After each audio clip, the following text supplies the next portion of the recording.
এই ডিসকাশন করতে চাই, তাতে কিছুটা হলেও আপনি কনফিউজড হবেন, কিছুটা হলেও হাসবেন, কিছুটা হলেও বিরক্ত হবেন, এবং এটার ইনসাইডে যেসব গেম চলছে, যেসব ধান্দাবাজি চলছে, সেই ব্যাপারগুলো আপনাদের সামনে আমি রিয়াসাত আজিম বরাবরের মতো প্রকাশ করে দেব।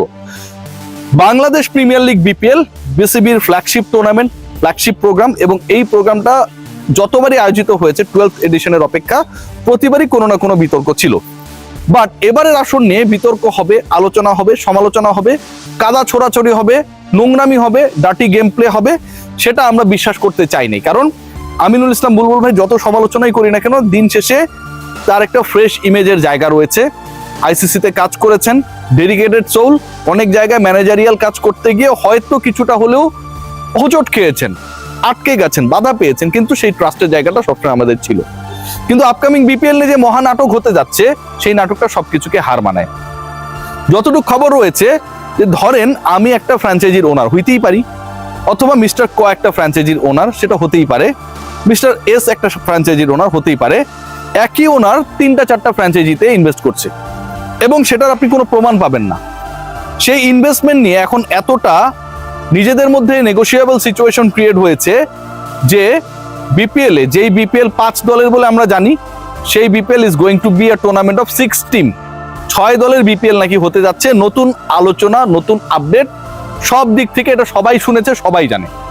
প্রেস বক্সে আমরা যখন আলোচনা করছিলাম, সেই আলোচনাটা ছিল এখন যখন 5th ডে খেলা শেষ হয়ে গেছে বাংলাদেশ, 4th ডে খেলা শেষ হয়ে গেছে বাংলাদেশ আয়ারল্যান্ড, ঠিক তখনও এই আলোচনাটা বিদ্যমান। 6ষ্ঠ দল হিসেবে যেই দলটাকে ইনক্লুড করার আলোচনা রয়েছে, সেখানটায় আলোচনায় হচ্ছে নোয়াখালী। 1 নাম্বার আলোচনা হচ্ছে নোয়াখালী, যে নোয়াখালীকে নিয়ে বিপিএল এর হাইপটা বাড়ানো যায় কিনা। এর মানে কিন্তু এই না যে নোয়াখালীর কোনো ওনার এখানটায় আসলো, ওনারকে সেই আলোচনা আমি আসছি। এবং 2 নাম্বার যে আলোচনাটা রয়েছে যে খুলনাকে এখানটায় অ্যাড করা যায় কিনা। 3 নাম্বার যে বিষয়, যে আসলে ভিজিবল ওনার কে হতে যাচ্ছে, সেখানটায় যে ডিসকাশন, সেটাই যতটুকু জানতে পেরেছি যে দেশ ট্রাভেলস, যারা রাজশাহীর দল নেয়ার ব্যাপারে আগ্রহী ছিল, এবং Desh Travels they are a proper representative of the northern side of the country, Rajshahi এরিয়ারই তারা রিপ্রেজেন্টেশন করে। সেই দেশ ট্রাভেলসের সাথে বাংলাদেশ ক্রিকেট বোর্ডের একজন খুব কি বলবো নতুন director, but he is very much influential, তার একটা নেগোসিয়েশন হয়েছে। সেই রিপোর্টস গুলো নিশ্চয়ই আমি করব। আপাতত একটু নারী নিয়ে ব্যস্ত, নারীদের ইস্যুগুলো নিয়ে ব্যস্ত, সেগুলো আসবে। সে যেই হোক না কেন, তার একটা যেভাবেই হোক দল পেতে হবে, দিতে হবে, এরকম একটা সিচুয়েশন উপর লেভেল থেকে এখানটায় মোটামুটি প্রেশার ক্রিয়েট করা হয়েছে, বা প্রেশারটাকে অনেকটা ইম্পোর্ট করে আনা হয়েছে যে ওনাকে, ভদ্রলোককে এই দল দেওয়াই লাগবে। দেশ ট্রাভেলস এর ব্যানারে যেই দলটা আসছে, সেই দলটা এখন রাজশাহী তো যেহেতু নাবিল গ্রুপ করছে, তো দেশ ট্রাভেলস এর ব্যানারে যেই দলটা আসছে, সেটা হতে পারে নোয়াখালী অথবা খুলনা, দুটার যে কোনো একটা। এবং এটাকে জাস্টিফাইড করার জন্য গতকালকে ক্রিকেটারদেরকে বলা হয়েছে, মানে ক্রিকেটাররা তো জানে না who are going to be the owner, right, যে একটা দল বাড়লে কেমন হয় টাইপের আছে না। ভাই আজকে বিরিয়ানি খাইলে কেমন হয়? হ্যাঁ, ভালো হয়, ঠিক আছে। বিরিয়ানির মধ্যে আপনি কি দিচ্ছেন আর পাকাইছে কে, এটা তো আপনি জানেন না। সো এভাবে একটা জাস্টিফাইড করার চেষ্টা করা হয়েছে বা হচ্ছে যে আপকামিং বিপিএল আর একটা দল বাড়াইলে কেমন হয়। কিন্তু এই দলটা যখন আপনি একটা দল বাড়াবেন এবং সেই দলের ওনার বা কো ওনার হবে অপর একটা প্লেইং টিমের কেউ, প্লেইং টিমের ওনারশিপের সাথে যারা জড়িত তাদের কেউ, তারা ইনফ্লুয়েন্স করবে, তখন এখানটায় ভাই 2 নাম্বারই কদর্য ঘটনাগুলো ঘটার সম্ভাবনা অনেক বেশি বেড়ে যায়, এবং সেটা ঘটানোর জন্যই এটা করা হচ্ছে। আমার 2টা দল খেলছে, আমি ফিক্সড করব যে কে জিতবে কে হারবে, আমি ফিক্সড করব আমার 11 কেমন হবে না হবে।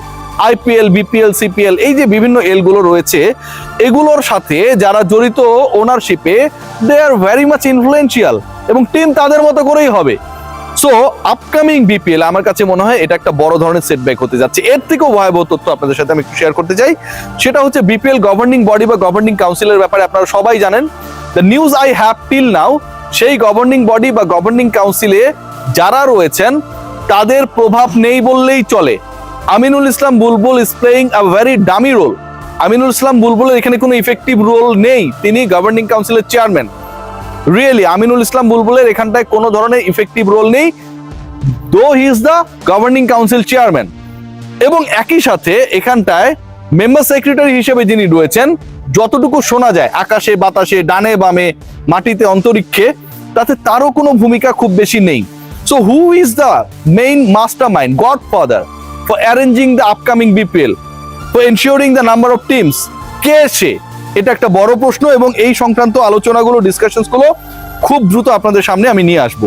সো এই যে ঘটনাগুলো ঘটছে, যে আপনি আপনার মতো করে কলকাঠি নাড়ছেন, আপনি আপনার মতো করে টিম সিলেকশন করছেন, আপনি আপনার মতো করে গভর্নিং কাউন্সিলকে অকেজো করে দিচ্ছেন, এবং আপনি আপনার মতো করে যাদের ইচ্ছা তাদেরকে এখানটায় ঢোকানোর চেষ্টা করছেন, দল কমাচ্ছেন, বাড়াচ্ছেন, এটা কোনোভাবেই সাপোর্টেবল না।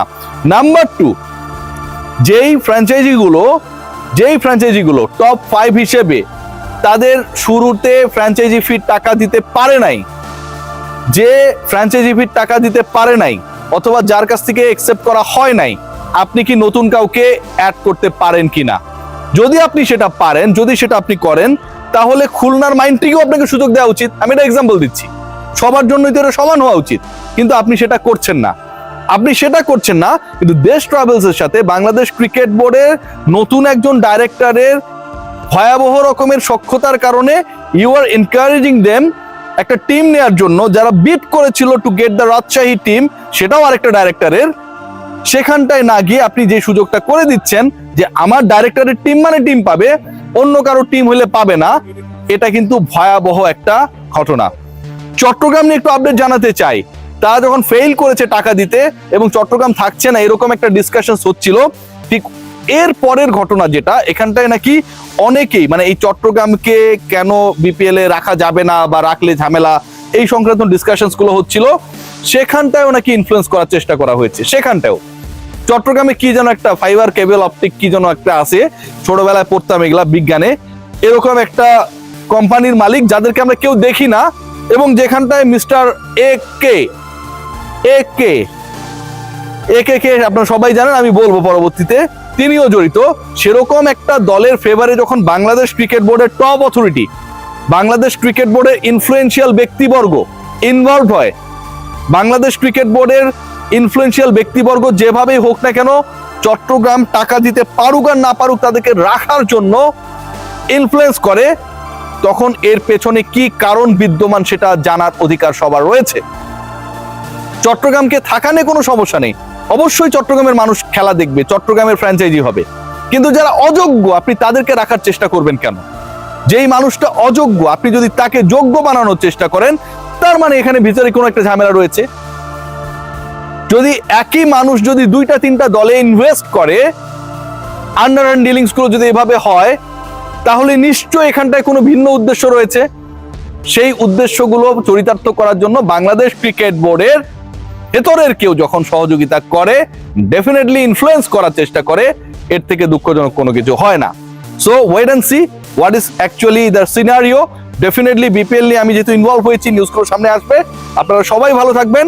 6 দলের বিপিএল হওয়ার চান্সেস এখন ভেরি হাই, যেখানে 5টা দল নিয়ে টানাটানি ছিল, এবং 30 তারিখ এত দেরি পর্যন্ত এই যে অকশনের ডেটটা পেছানোর অন্যতম কারণ যেন আরেকটা দল ঢোকানো যায় এবং সেই দলটার পুরো প্রসেসটা প্রপারলি মেনটেন করা যায়। আরেকটা লাস্ট তথ্য দেব, যে দলটা ঢোকার চেষ্টা করছে সেটার সাথে বিভিন্ন সময় ফিক্সিং এলিগেশনসে যাদের নাম এবং সন্দেহভাজনদের তালিকায় যারা রয়েছেন তারা ইনভলভ, তাদের প্রত্যেকটাকে আমি চিনি। নিশ্চয়ই এই রিপোর্টগুলো আসবে। সবাই ভালো থাকবেন।